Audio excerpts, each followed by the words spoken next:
Meet Martin Luther King Jr. by James T. Dickey. Chapter 1. Meet Martin Luther King Jr. Martin Luther King Jr. was a fighter. He fought people who used guns and bombs against him. But he did not use a gun. He did not use violence of any kind. He fought with words and ideas. He believed words and ideas could beat guns. He fought for fair laws. He fought for an end to hate. He fought for a better life for all Americans. Thousands of people knew he was right. Thousands followed him. And slowly America began to change. Martin Luther King lost his life in the fight to change America, but his words and ideas still live on. Chapter 2. Big Words and a Hard Head. When Martin Luther King Jr. was born, he did not yell like most babies. He lay very still. He was so quiet, the doctor thought he was dead. Smack! The doctor gave the fat baby a hard spank. At last, Martin Luther King Jr. gave his first cry. The peaceful baby was born at home in Atlanta, Georgia. January 15, 1929 was a cold, gray Tuesday. Martin Luther King Jr. was a big name for a little boy. Everyone called him ML. ML's father's name was also Martin Luther King. He was the assistant pastor of the Ebenezer Baptist Church. It was a large church, and he played an important part in the lives of its many members. It was a center of hope for a better life. ML's mother was Alberta King.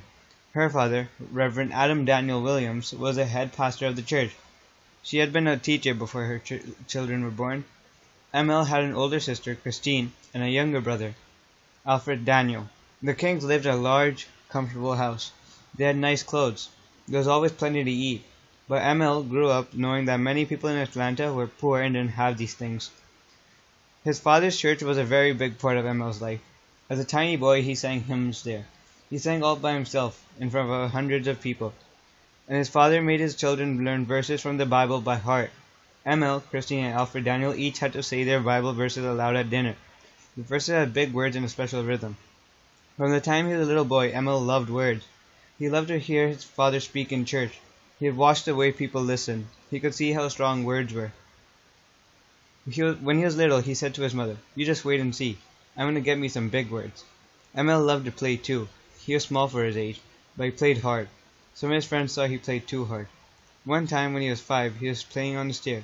Suddenly he slipped and fell. Crash! He dropped 20 feet to the floor. He landed on his head and tumbled into the cellar. But he was not hurt. 2 other times, cars smashed into his bicycle. Both times he was thrown to the ground, but he was not hurt either time. Once, he and his brother were playing baseball. His brother swung the bat hard. It slipped out of his hands and hit ML on the head. ML fell down, but he got right up. Once again, he was not hurt. Years later, Martin Luther King thought of all the times he was hit on the head. "God was looking out for me even then," he said with a grin. "He must have given me a hard head." Chapter 3. Jim Crow. ML was a happy little boy. But when he was about 5, something happened that made him very sad. There was a small grocery store across the street from his house. Every day, ML went over to play with the grocer's 2 little boys. They were good friends. Then a strange thing happened. One day, ML went to play as usual, but the boys didn't come out. Their mother came instead. She said her 2 boys could never play with ML again. She sent him home. ML wanted to cry. He didn't understand. He ran home to his mother and asked what was wrong. Mrs. King sighed and looked sad. She picked him up and put him on her lap. Then she explained. She said everyone in the grocer family had light skin. They were called white people, but everyone in ML's family had dark skin.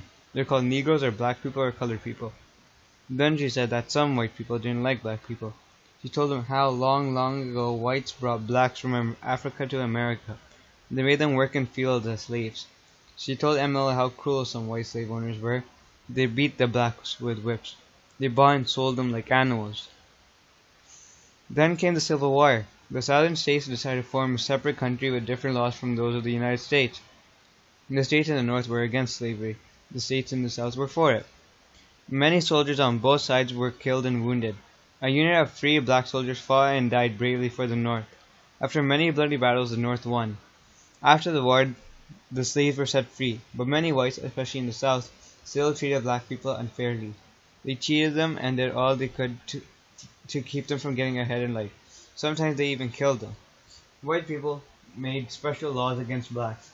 Some whites who didn't like black people called them Jim Crows, so they called the special laws Jim Crow laws. One Jim Crow law said that no black child could go to school with white children. Another said that black people could not eat in restaurants where white people ate. Blacks could not wash their clothes in the laundries white people used. They could not drink from the same water fountains. They could not sit next to white people in movie theaters. Usually they had to sit upstairs in the balcony. One law even said that blacks had to sit in the back of buses. The laws kept blacks and whites apart. This was called segregation.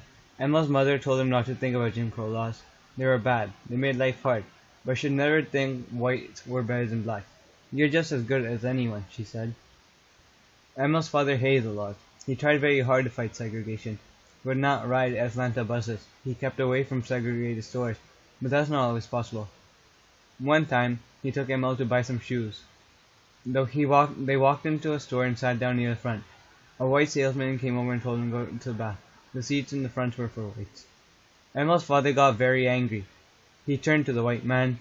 We'll either buy shoes sitting here, or we won't buy shoes at all, he said. Then he took Emil by the hand and marched out of the store. Emil never forgot how much his father hated Jim Crow laws. Chapter 4. School Days. Emil was small, but he was so smart that his mother let him go to school a year early. There were no kindergartens in Atlanta public schools. Rebecca Dickinson, the first grade teacher, was a friend of Emil's mother. She agreed to let him try. He was a year younger than the rest of the children, but he became the best reader in class. He loved school and loved sports. It didn't matter that he was small. He played just as hard as the bigger boys. When he got to high school, he played fullback on the football team. He was on the basketball team. He was good at wrestling as well as team sports. Most of his friends called him Mike or Martin as he grew up, but he was still Emil at home. Martin liked to dance. He also liked to dress well. His high school friends called him Tweed because he had a tweed sport jacket. Tweed is a rough woolen material. And he still loved words. Reading was easy for him. He wrote excellent reports and funny stories. He got very far ahead of his class, and he skipped both the 9th and the 12th grades. Martin used words in many ways. At a young age, he decided to win fights by talking instead of hitting.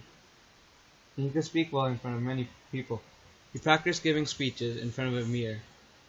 When he was 15, he won an important speaking contest in Atlanta. One time, Martin and some other students went to a speaking contest out of town. It was a long trip. Martin's voice had changed. It had become rich and deep. He had practiced reading a speech he had written. The speech was called The Negro and the Constitution. It sounded good to Emil, but how would it sound to the judges? The judges gave him a prize. Martin and his friends were excited. Mrs. Bradley, their teacher, was very happy. On the way back, the bus was filled with people, but the boys found seats at last. Then some white people got on. The bus driver turned around. He told Martin and the other black students to stand up and give their seats to white people. That was the law. Martin and his friends knew that this was unfair. Why should they give their seats to someone else? They had paid just as much for the ride. They did not move. This made the bus driver very angry. He yelled at them. He called them awful names. Martin's teacher told the boys to obey the law. They stood up and let white people take their seats. Martin was furious. They had to stand for about 2 hours. He had never been so angry in his life. It was hard not to hate all white people. Now Martin hated the Jim Crow laws as much as his father did. But what could he do to fight them? Chapter 5. Gandhi's Way. Martin started at Morehouse College in Atlanta when he was just 15. Both his father and grandfather had gone there. Many famous black men were Morehouse graduates. Martin never missed a class. He read, listened, and discussed new ideas. Martin was not quite sure what he wanted to be. He did know that he wanted to serve black Americans. But how? He thought about becoming a lawyer, or perhaps a doctor. His mother thought that was a good choice. During high school, he was sure of one thing. He did not want to be a minister like his father. But at Morehouse, he changed his mind about it. He started the life and writings of Henry David Thoreau. Thoreau had been an American thinker with different ideals. He believed that people should not follow unjust laws. Thoreau felt slavery was unjust. He refused to pay taxes and went to jail to show he was against slavery. Martin thought more black people should know about Thoreau's ideas. People listened when his minister spoke. Maybe as a minister, he could do more to help black people. Martin's father was pleased, but he didn't tell Martin. He asked his son to speak in church, to see how well he could do. It was Martin's first sermon. He was only 17. Martin began to speak in the small room of the church. More and more people crowded in to hear him. Soon everyone had to move to the big hall. Martin gave a very good sermon. His parents were very proud. A church member said, "We felt the Lord had laid his hands upon him." In the summer, Martin worked. He did not get jobs that paid well, and he soon learned an important lesson. Blacks were paid less than whites for equal work. He loaded trains and trucks. He did hard work in factories. These were the jobs most black men did. Martin wanted to live the hard life of black working men. Maybe he could see a way to make life better for them. After Morehouse, Martin went to a special college for ministers. It was Crozer College in Pennsylvania. There were no Jim Crow laws in Pennsylvania. At Crozer, Martin went to school with white people for the first time. He liked some of them very much, but he saw there were different kinds of white people. There were only half a dozen black students at Crozer, but Martin was elected president of the student body. At Crozer, Martin learned about Mohandas Gandhi. He had led India to independence from British rule. Gandhi had also studied the role. Like Martin, Gandhi had lived under cruel and unfair laws, but he and his people found a way to fight these laws. They simply broke them. When the police threw them in jail, they didn't fight back. This way of fighting was called passive resistance. Soon the jails of India were filled. There was no one left to do the work. At last, the leaders had to change the laws to get the country going again. Gandhi was patient. He used passive resistance. He went on a long fast when he did not eat for months. His fame spread throughout the world. At last he won independence for India. And he won it without hurting or killing people. Martin read more and more about Gandhi. Could Gandhi's way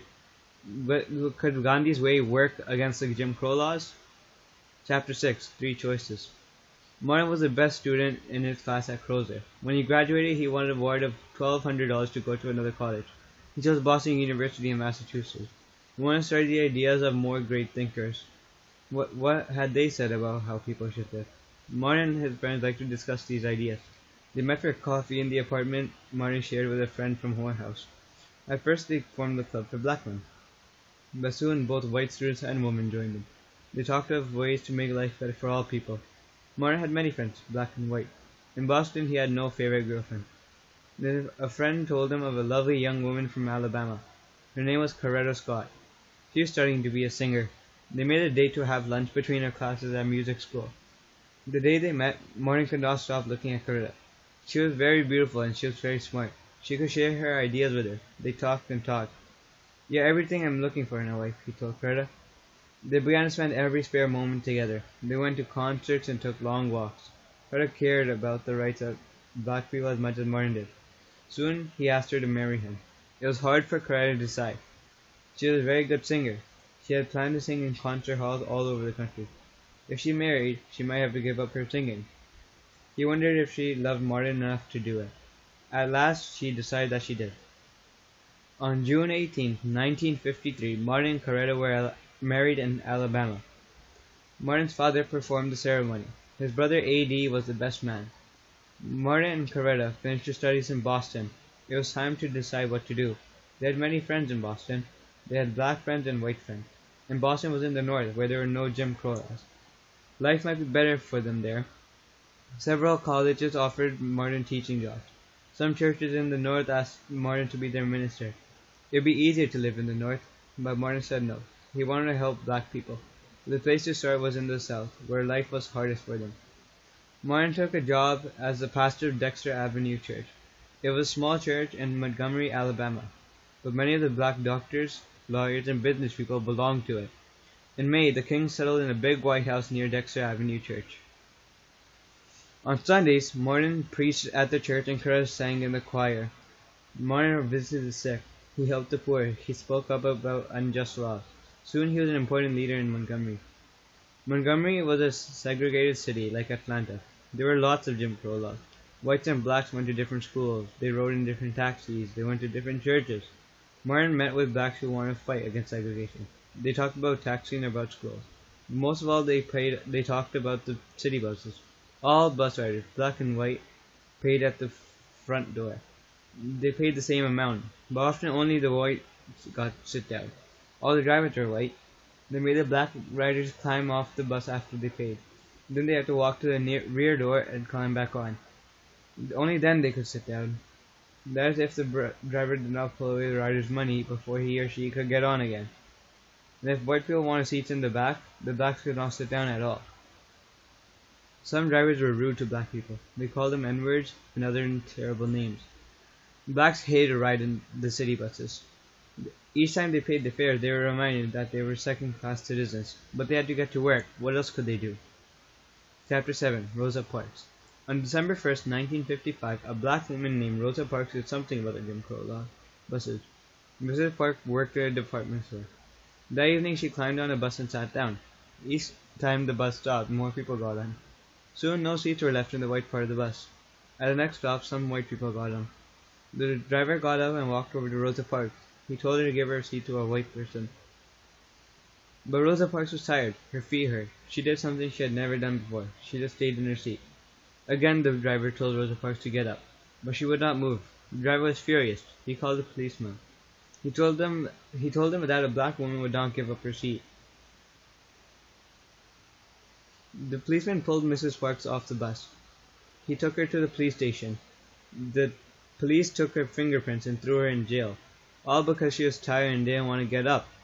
Black people all over the city heard about Rosa Parks. They were very angry.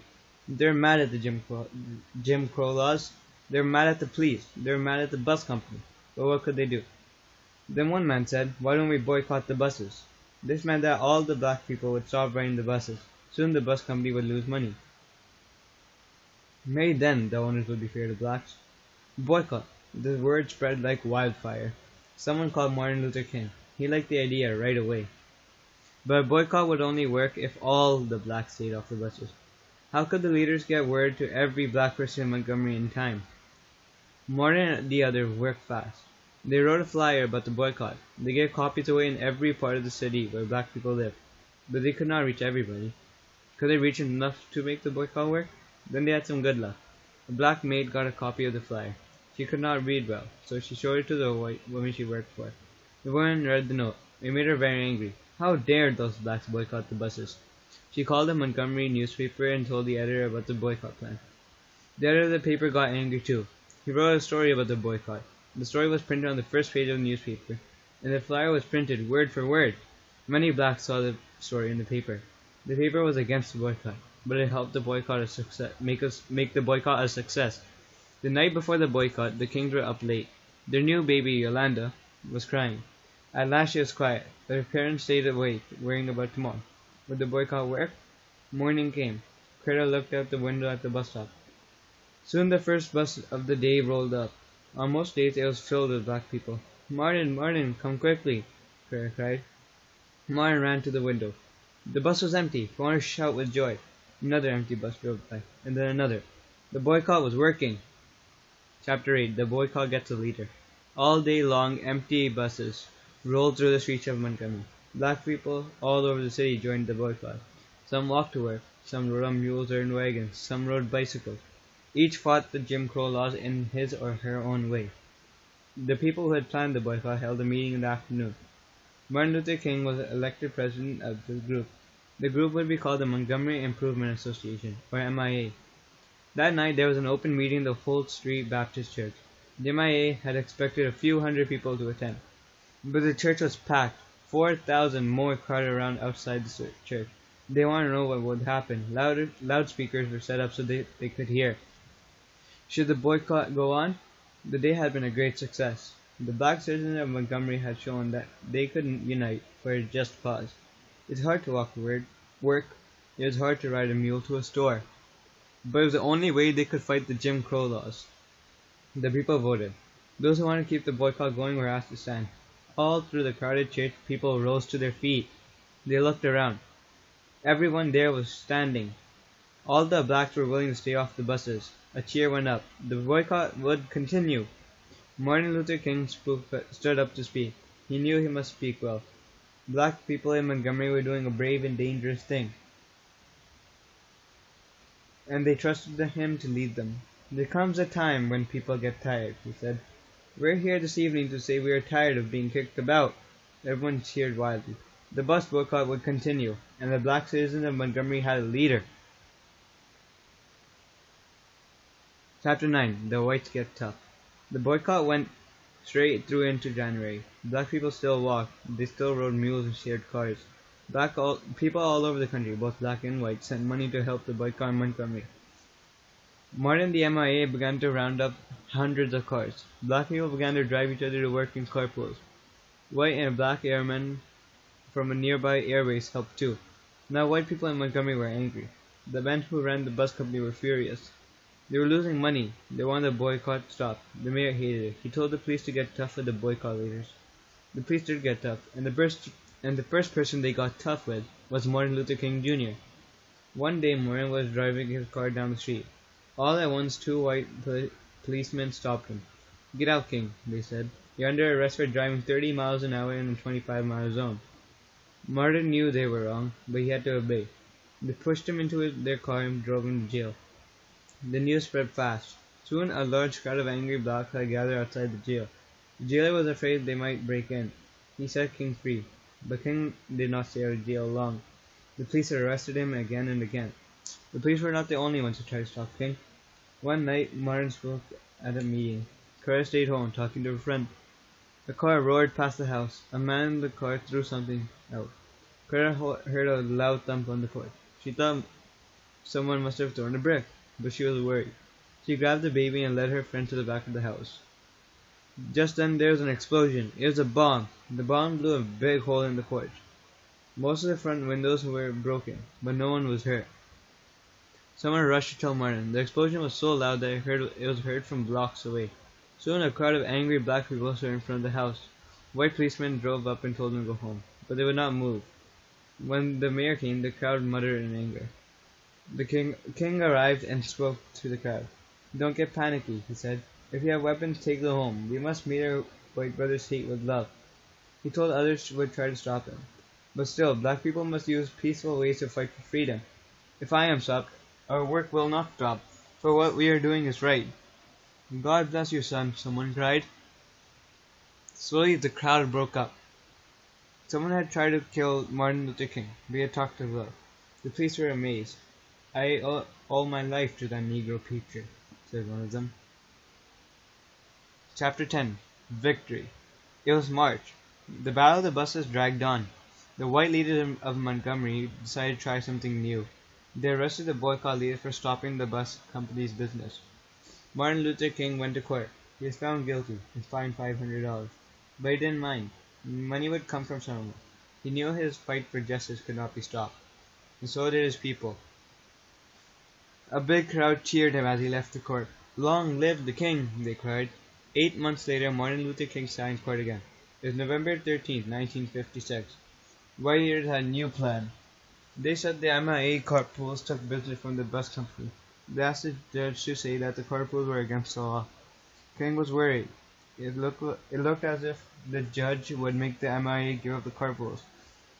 Then the boycott would have to end. Black people would have to ride Jim Crow buses again. The fight would be lost. Martin felt sad as he sat in court. Suddenly, a reporter handed him a note. It was exciting news from the United States Supreme Court. The Supreme Court is the most important court in America. What it says is more important than what any source courts say.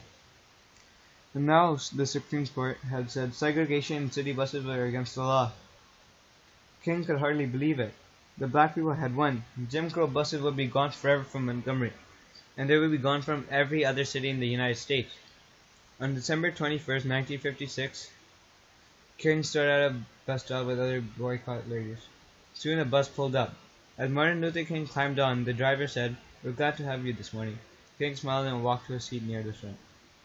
Chapter 11. SCLC. Black Americans had beaten the Jim Crow bus laws. Why not fight the other segregation laws? Martin Luther King Jr. and other black ministers of the South met in Atlanta. They formed a new group to fight segregation. It's called the Southern Christian Leadership Conference, or SCLC. And Martin Luther King was elected president. In speech after speech, King told black people how to fight. He urged them to act with calm and loving dignity. He told them not to obey unfair laws. He said to go to places Jim Crow laws said they could not go, and to do unfair laws said not to do. If police came to take him to jail, they should go quietly. Even if people hurt them, they must hurt no one. We must have the courage to refuse to fight back. We must use the weapon of love. He believed white leaders would get tired of all the trouble and change the laws. This was the way Gandhi won. SCLC had other work too. All over the South, whites kept black citizens from voting. Black people couldn't elect local leaders or even vote for president. This was unjust. Every American was supposed to have the right to vote. Now SCLC would fight to bring that basic right to 5 million black Americans who lived in the South. SCLC had sounded its battle cry. A peaceful war against segregation had begun. For 2 years, King led the voting drive. He ran meetings and gave speeches. He wrote a book about the boycott, and he kept working at the Dexter Avenue Church. Martin Luther King Jr. loved all of the members of his church. He had shared a great struggle with the black people of Montgomery, but he knew it was time to move on. One Sunday, King asked everyone to stay after church services. He told them he must leave. He needed more time to work for SCLC. Black people all over America needed his help. He had become the leader of their fight for freedom. He would go to Atlanta and work in his father's church. The people were very sad. They hated to let their gate minister go, but they knew it was right. At the end, he asked them to join hands and sing a hymn with him. As the music filled the church he loved, Martin Luther King broke down and cried. Chapter 12. The Sit-ins. From Ebenezer Baptist Church in Atlanta, King spoke out to black people everywhere. He called upon them to fight for their freedom. He gave them hope and courage. More and more blacks took up the fight against segregation in America, and more whites joined them. One afternoon in February 1960, 4 black students marched into a Woolworths store in Greensboro, North Carolina. They were neatly dressed and polite. They sat down at the Jim Crow lunch counter. They asked to buy food. Many white people in the store were shocked and angry. The waitress would not even serve them. Other whites shouted bad names at them. But the young blacks pretended not to hear. They just sat quietly. The next day they came back again. Still they were not served. So they came back another day. They said they would keep coming back until they had served. There had been some sit-ins before in Baltimore and other southern cities, but now they began in the deep south. Soon blacks started sit-ins in 14 other southern cities. White students joined them, but many southerns hated the sit-ins. They tried to stop them. They beat the students. They burned them with cigarettes. But day after day, the young people came back. And at last, some of the Jim Crow stores gave up. They agreed to let black people eat at their lunch counters. Black Americans had won another great battle against Jim Crow. In October 1960, King and a large group held a sit-in at a big Atlanta store. The store would not even serve them food. Soon the police came. They arrested more than 50 people. And that night, once again, Martin Luther King slept behind bars. Chapter 13. Freedom Rides. After the sit-ins came freedom rides. In the South, some of the big buses traveling from state to state were still segregated. Freedom rides were sit-ins on these buses. On May 4th, 1961, 2 Greyhound buses left Washington, D.C. They headed south. 13 freedom riders were on board. At every stop, they sat at lunch counters marked whites only. They used white waiting rooms, and on the buses, they always sat near the front. What would happen? All over the country, people waited for the news. They were glued to their TV set. The trip began quietly. Then in Alabama, some white people cut the tires of the first bus. They followed the bus out of town. Soon the tires went flat. When the bus stopped, the white people set it on fire. As the frightened riders ran out, the whites attacked them. The group had to give up the trip, but another group took over. Soon, however, they too were attacked. The next night, the Freedom Riders held a huge meeting in the church in Montgomery, Alabama. Martin Luther King rushed to Montgomery to speak. While he spoke, a crowd of angry white people tried to break into the church. King asked his people to sing the freedom song, We Shall Overcome. As stones and bottles hit the church, the blacks inside, we are not afraid. At last, soldiers sent the crowd home. In the next days, a new group began to plan more freedom rides. King was one of the leaders. For months the rides went on. TV crews followed them. The whole world watched. Support for the freedom riders grew stronger and stronger. At last the U.S. government sent out an order. It said segregation in all buses, trains, and waiting rooms were against the law. The freedom riders had won. King had a new plan. Sit-ins at lunch counters and on buses had worked. Why not a sit-in for a whole city? In December of 1961, freedom riders were arrested in Albany, Georgia. King began a great sit-in to end all the segregation laws in Albany. For months he led marches. He led sit-ins all over the city. Somehow nothing happened. White leaders didn't change the laws. The black people gave up. It was the first time Martin Luther King had lost a fight. Chapter 14. Birmingham. Martin Luther King did not win in Albany, but he learned something there.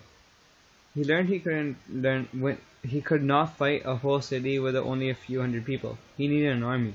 He needed thousands of Americans to march against Jim Crow. He needed thousands who were not afraid to go to jail, and still more thousands to keep marching. He would show the whole country how much black people hated segregation. He would make white leaders see that they had to end Jim Crow laws. Where would he find such an army? Where would he fight his next battle? He picked Birmingham, Alabama. Birmingham was known as the worst Jim Crow city in America. In April 1963, King led a group of 40 marchers towards City Hall. They would demand to talk to white leaders. On they came. 1,000 blacks lined the streets, shouting, "Freedom has come to Birmingham." The police were waiting. The chief was a tough white man named Bull Connor. He made life hard for the black people of Birmingham. Bull Connor watched the marchers coming. "Stop 'em!" he shouted. The police moved in. They rounded the marchers up and threw them in jail. Whenever King was put in jail, he called Coretta right away, but this time he did not call. 2 days passed. Coretta was very worried. Then at last a call came, but it wasn't from Martin. It was from John F. Kennedy, the President of the United States. "I wanted you to know," he said. "I've talked with Birmingham. I've arranged for your husband to call you." He told her that Martin was all right. It was wonderful news for Coretta. Soon King was out of jail and marching again. Each day more people marched with him, and each day the police got tougher. They beat the blacks with clubs. They used fierce police dogs to attack the marchers. They turned fire hoses on them. The water hit like a hammer. It was so strong that it smashed the marchers to the ground. The marchers kept on using passive resistance. The world watched. More and more people supported the cause of freedom. Then King decided on a dangerous plan. There'd be a children's march. He didn't think police could be cruel enough to attack young children. The black children of Birmingham gathered one morning in May. They began to march, and as they marched they sang, "Deep in my heart I do believe we shall overcome someday." Bull Connor's police blocked off the street. They waited. The singing children marched toward them. Then the police hit them with everything they had. Hoses, dogs, clubs. They packed 1,000 children off to jail. Some were only 6 years old. The blacks of Birmingham could hardly believe it. The rest of the country could not believe it either. What kind of men could put a 6-year-old in jail? They rose in fury. Now thousands upon thousands marched against segregation in Birmingham. The men who ran the city could take it no longer. On Friday, May 10th, they met with black leaders. They promised to end the Jim Crow laws. Freedom had come to Birmingham. Chapter 15. I Have a Dream. All over America, black people watched the news from Birmingham. They said, "If blacks are brave enough to march in Birmingham, we can march too." Now blacks marched everywhere. More whites joined them. During the long, hot summer of 1963, the crowds grew bigger. Where once there were just hundreds of marchers, now there were thousands. Where once there were thousands, there were hundreds of thousands. They marched and sang in more than 800 cities. They marched for the end of unfair laws. They shouted for the end of segregation. They cried out for freedom. Then on August 28, 1963, Martin Luther King and other black leaders marched right into Washington, D.C. Over 250,000 people marched with them. They came from all over the country. They came by train and plane. They came by bus, by car, and on foot. Most of the crowd was black. But there were thousands of whites. They wanted to show that they hated segregation too. They wanted to join the fight for freedom. It was not an angry crowd. The people were proud and happy. They sang songs and listened to speeches. Many black leaders gave fine speeches. But Martin Luther King gave a speech America will never forget. "I have a dream today." His voice shook with feeling. "Someday," he said, "little black boys and little black girls will join hands with little white boys and white girls and walk together as sisters and brothers. I have a dream today." A cheer went up from the crowd. "Someday," King went on, "all God's children would join hands. Together they would sing the words of the old black song, 'Free at last, free at last. Thank God Almighty, we're free at last.'" When he finished, many of the marchers were crying. They stood and cheered Martin Luther King. Then everyone joined hands, blacks and whites together, and sang, "We shall overcome." It was a day that will never be forgotten by anyone who was there. It was a day of high hope. But less than 3 weeks later, a bomb was thrown into a Baptist church in Alabama. It killed 4 little girls. It hurt 21 other children. Black Americans were not even safe in church. The country was shocked. The governor of Alabama was against integrating the schools. His speeches were full of hate. The king blamed the governor for the violence. At the memorial service, King tried to quiet the anger blacks had felt with hope. The children did not die in vain, he said. God still has a way of bringing good from evil. Then violence struck again. President John F. Kennedy was killed in Dallas, Texas. He had fought hard for a civil rights bill. The vice president, Lyndon Johnson, became president. In his first speech to Congress, he asked the lawmakers to honor the memory of President Kennedy. The best way they could do it was by passing the civil rights bill. He urged them to do it as soon as possible. In 1964, President Johnson signed the Civil Rights Act. Martin Luther King Jr. stood right behind him. It was a great victory, but it did not assure the voting rights of all Americans. Martin knew he would keep on marching. Chapter 16: The Nobel Prize. Martin Luther King was a famous man. He spoke and worked all around the country, but he tried to be with his family as much as he could. Mrs. King worked for freedom too. Whenever she could, she marched at her husband's side. The Kings had 4 children now. There were 2 boys, Maury and Dexter, and 2 girls, Yolanda and Bernice. They loved to play with their father. Somehow he found time to pitch a baseball, push a swing, and roughhouse with them. Martin Luther King was often in jail. This was hard for the children to understand. Your daddy went to jail to help people, Mrs. King once said. Soon after, Yolanda heard on television that her father was in jail again. She burst into tears. Don't cry, Yoki, said little Martin. Daddy's gone to help more people.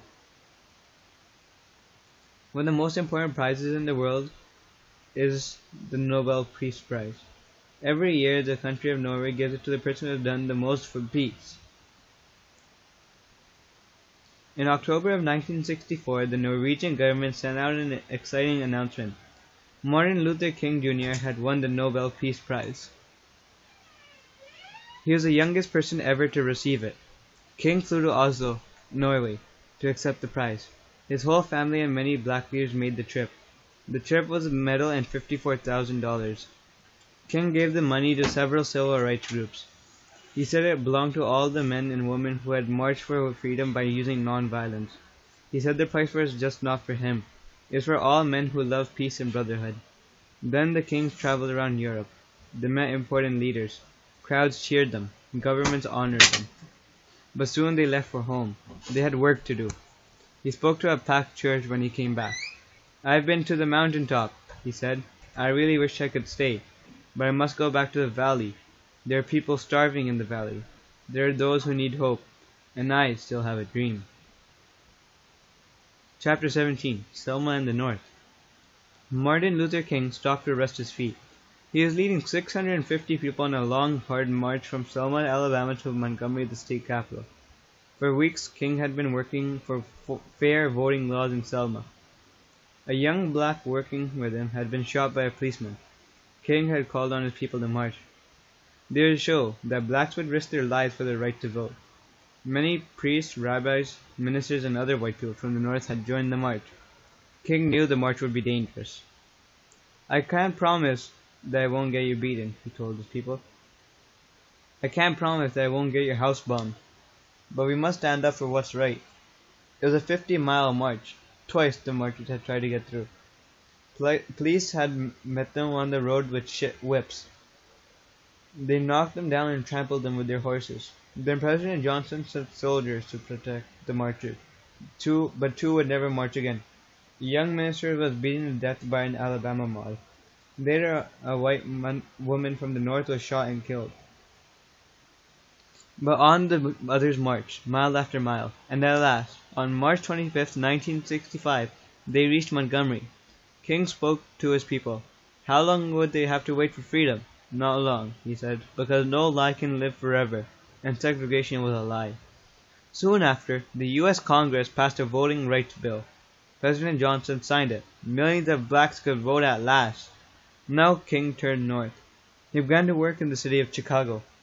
There were no Jim Crow laws in northern cities, but black people still had problems. Many whites would not rent to black, and most blacks were poor, so they had to live in slums. In Chicago, more than 800,000 blacks lived in row upon row of dirty buildings.